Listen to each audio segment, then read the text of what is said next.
Hey guys, I'm Tom, the Tech Chap, and I've been hands-on with the new Sony Xperia XA2 and XA2 Ultra. So I've been playing with both the new phones, and while it can be hard to get excited about mid-range phones like these, the previous Sony XA and XA1 were surprisingly popular and sold quite well. And the good news is the new XA2 brings with it a lot of upgrades, from a bigger 5.2-inch Full HD screen and a more powerful but still mid-range Snapdragon 630 processor, alongside 3GB of RAM and 32GB of storage. We also get the latest Android 8 Oreo software, something a lot of cheaper phones seem to fall behind on, and a 23MP f2.0 rear camera, now capable of shooting 4K video and 120fps slow motion video.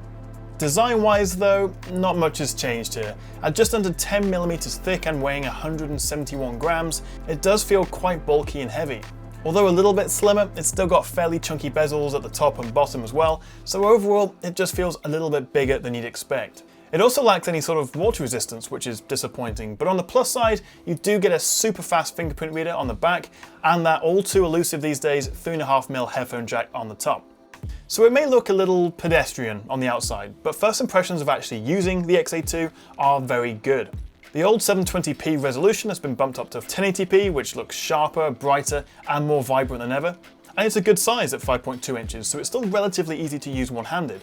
But the most noticeable upgrade is just how much faster and more responsive it is, thanks to the new Oreo software, with Sony's own UI skin on top, and that faster processor. It feels so much quicker, it'll comfortably run any app or game you throw at it, something the old XA1 with its MediaTek chip struggled to do. And just as importantly, battery life should be a lot better this time as well, with a much bigger 3300mAh cell and support for quick charging. I haven't had a chance to properly test the battery life, but I'd expect to see a solid day and a half of use. As for the camera, well, like the design, this is one of the areas that hasn't seen a huge improvement. It's got the same 23MP sensor as before, but it can now shoot 4K and slow motion video.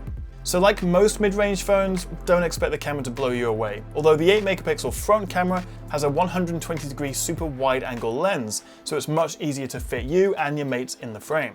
So that is the XA2, but what about the XA2 Ultra?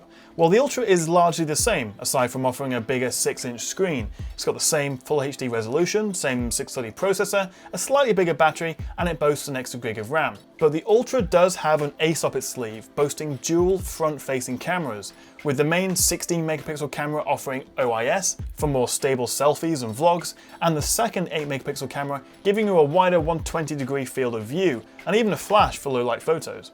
The rear camera is the same, so really the Ultra is the better option if you want a bigger screen and you're really into your selfies.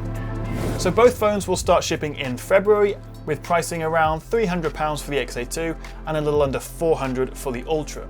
They both offer a nice spec bump over the older XA1, and it's great to have more options in this price bracket. But I'd love to hear what you make of the new XA2 in the comments below. Do let me know.